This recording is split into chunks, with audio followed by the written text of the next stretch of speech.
$60 a month. That's what most people think their streaming subscriptions cost. The real number, according to a C+R research study, is closer to $219, and most people are genuinely shocked when they add it up. That's just one leak. There are 4 others running at the same time, and together they can quietly drain somewhere between $600 and $1,200 out of your budget every single month. Money you earned, money that never makes it to your future. The problem isn't that you're spending too much on one big thing. It's that there are 5 spending traps that look completely normal. You see them everywhere. Everyone around you is doing them, so it never occurs to you to question them, and no one ever shows you the math on the other side. What that money actually becomes when you redirect it. That changes right now. By the end of this video, you'll know each trap, the exact substitution to make, and the real number it produces over 10 years.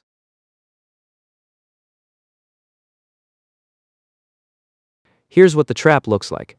You buy a new or near-new car on financing because you need reliable transportation. That's a completely reasonable thought. The payment ends up somewhere between $600 and $900 a month. You add insurance on a new vehicle, which typically runs $150 to $200 more than on an older car. You're now spending somewhere between $750 and over $1,000 a month just to drive.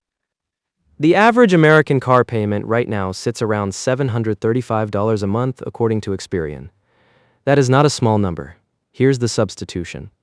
A reliable used vehicle, 3 to 5 years old from a reputable brand, bought outright or with a very short loan can get you where you need to go for a total transportation cost of $200 to $300 a month when you factor in the lower insurance, no payment or minimal payment, and maintenance. The difference is roughly $450 a month. Let's put that in a low-cost index fund, a fund that tracks the broad stock market and historically returns around 7 to 10% per year. At 7% average annual return, $450 a month over 10 years grows to approximately $77,000. That is not a small number either, and that is the real cost of the car, not the sticker price, but the opportunity cost. The wealth you couldn't build because the payment was in the way. You don't need to drive something embarrassing. You need to drive something that doesn't make you broke.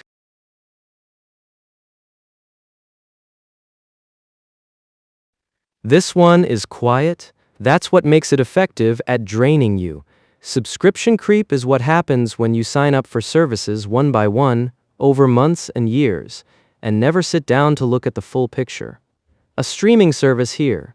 A fitness app there, a cloud storage plan, a meal kit trial you forgot to cancel, a premium version of something you used once. Individually, each one feels trivial. Together, they're not. The C+R research data puts the average American subscription spending at $219 a month. Many people guess their own number at less than half of that, around $86, before they actually check.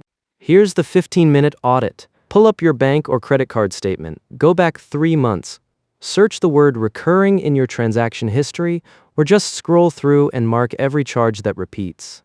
Build a simple list. Name, cost, last time you used it. Anything you haven't used in the past 30 days, cancel it today, not later today. If you cut your subscriptions from $200 down to $75, you've just freed $125 a month. Over 10 years, at 7%, that's $21,500 from a 15-minute audit. One time.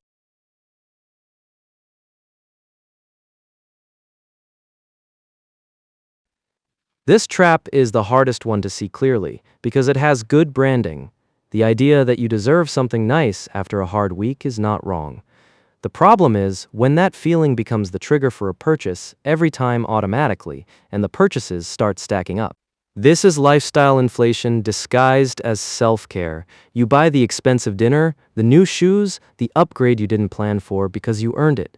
And then next week, there's another reason to earn it again. Each individual purchase is justifiable. The pattern is what keeps you broke. The practical hack here is the 48-hour rule.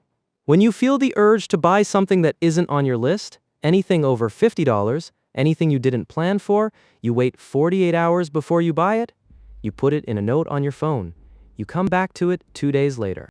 Here's what happens. Most of the time, the feeling fades. The urgency was real in the moment. but it wasn't permanent. Studies on consumer behavior consistently show that a significant portion of impulse purchases feel unnecessary within 24 to 48 hours. The urge was telling you something emotional, not something financial. The ones that still feel necessary after 48 hours buy them, without guilt, because now it's a decision, not a reaction. The money this saves varies by person, but even a conservative estimate of $100 a month redirected adds up to $17,000 over 10 years at 7%. One rule: no budget spreadsheet required. If you're already seeing your own spending in these patterns, that's the point of this channel. Every week, the Vault breaks down one financial concept with real numbers and a real action. Hit subscribe, it costs nothing, and it might change a lot.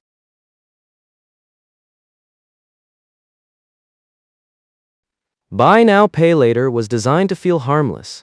Split a $200 purchase into 4 payments of $50? That sounds manageable, so it barely registers as debt. And that's exactly the problem. When you finance small everyday purchases, you're doing 2 things at once. First, you're spending money you don't actually have yet. Second, and more quietly, you're making it easier to buy things you wouldn't have bought if you had to pay the full price in cash at the moment of purchase. The friction is gone. The filter is gone with it. Here's the number most people never calculate. Some Buy Now, Pay Later services charge no interest if you pay on time, but if you miss a payment, the penalty fees and interest rates can reach 36% annual percentage rate or higher. APR stands for annual percentage rate. It's the true annual cost of borrowing money, including fees. 36% APR means that if you carry a balance, you're paying 36 cents in interest for every dollar you borrowed every year. Even the zero-interest plans create a behavioral pattern where you're consistently spending ahead of your income. When that habit applies to 10 or 15 small purchases at once, clothes, electronics, takeout, shoes, it becomes very difficult to track what you actually owe. The substitution here is the sinking fund. A sinking fund is a dedicated savings account, separate from your emergency fund where you set aside a small amount each month for known upcoming purchases. Want to buy a new laptop? Put $50 a month into a sinking fund for 4 months and buy it in cash. No interest, no debt, no financial hangover. The habit of paying cash for small purchases keeps your spending visible. Visible spending is controllable spending.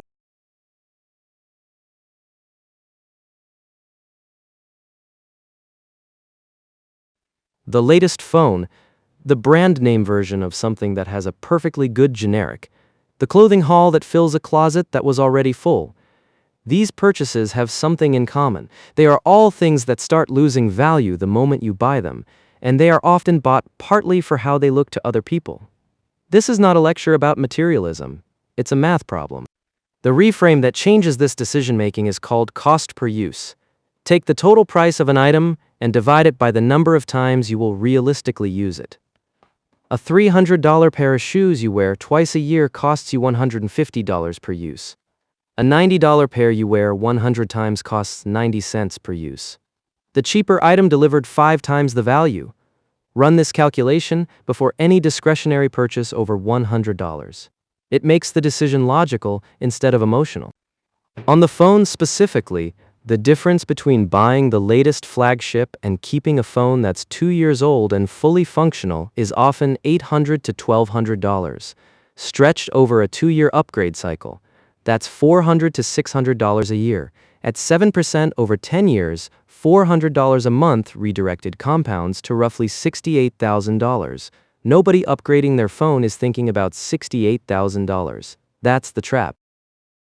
Here's the thing most people miss when they hear content like this. The problem isn't that any single one of these purchases is catastrophic. It's that each one activates a pattern of thinking and the patterns overlap. The person with the expensive car payment is also more likely to have subscription creep, because they're already in the habit of committing to monthly charges without calculating the cumulative total. The person who impulse buys regularly is more likely to use Buy Now, Pay Later, because both habits come from the same root, spending in reaction to a feeling rather than in response to a plan. These 5 traps aren't 5 separate problems. They're 5 symptoms of one pattern, spending to match a lifestyle you haven't earned yet. There's a concept in behavioral economics called hedonic adaptation. It means that no matter what you buy, the emotional satisfaction fades quickly. usually within a few weeks, and you return to your baseline level of contentment. The car that felt exciting becomes the normal car. The phone you waited for becomes the phone you barely notice. The treat becomes the new baseline, and now you need a bigger treat to feel the same feeling. Understanding this doesn't mean you stop spending on things that matter to you. It means you stop expecting purchases to solve how you feel. When you separate spending from emotional state, you make better decisions with money, automatically, without willpower. Because now you're asking, does this serve my actual goals instead of do I want this right now? That one shift is worth more than any individual line item in your budget. If you're starting from zero or close to it, here's your actual first move. Don't try to fix all 5 traps at once. Pick the one you recognized yourself in most clearly while watching this video. Just one, and take one action on it today. If it's subscriptions, do the 15-minute audit tonight. If it's impulse buying, put the 48-hour rule in your phone as a reminder right now.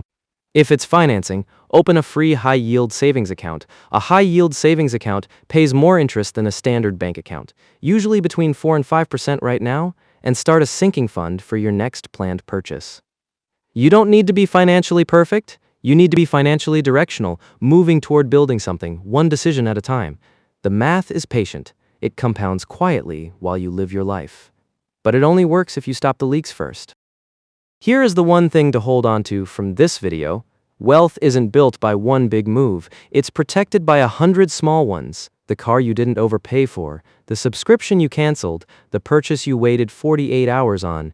Those decisions don't feel like wealth building in the moment, but at 7% over 10 years, they absolutely are. If this reframed how you think about your everyday spending, share it with someone who needs to see the math. And the next video in this series breaks down exactly how to take that redirected money and put it somewhere it actually grows. It's already up. Watch it next.